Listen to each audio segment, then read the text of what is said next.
We're going to begin in Ukraine, where Russia unleashed an intense missile attack on Kyiv during a visit by the UN Secretary General. António Guterres had just been to Moscow, where he met with Russian officials. We also have breaking news overnight. There are reports this morning of an American killed while fighting in Ukraine. Chris Livesay is in Ukraine once again for us. Chris, good morning. This is a 22-year-old American, according to reports. That's right, Tony. It is a 22-year-old known as Willie Joseph Cancel. He'd be the first known American killed in action here. He's reported to have come here in March and joined a brigade of international soldiers fighting alongside Ukrainian forces. He leaves behind a wife and a 7-month-old baby.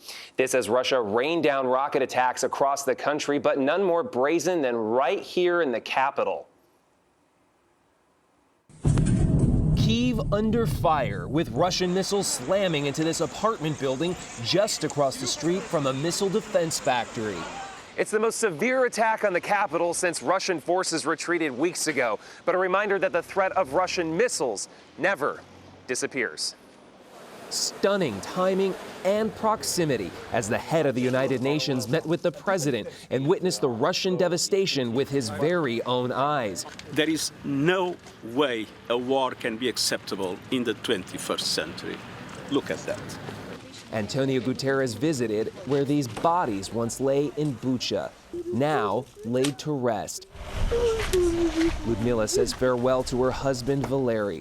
Just one of those massacred by these men, Ukraine says, releasing photos for the first time of the suspected butchers of Bucha. In Mariupol, hundreds of soldiers and civilians, many of them wounded, continue to resist bombardment inside this steel mill. The last gasp of life in a city reduced to blood and ash. This video is said to show Russian forces ordering soldiers not to fire as they deliver aid, but to whom we don't see.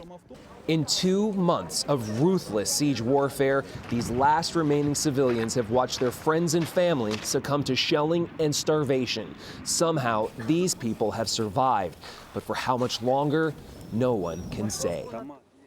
And the American support for Ukraine continues to pour in from Washington. The House gave final approval to a bill expanding Biden's authority to arm Ukraine with what it needs to fight off Russia. The White House has also asked Congress for an additional $33 billion to go towards security, economic, and humanitarian aid for Ukraine. Tony?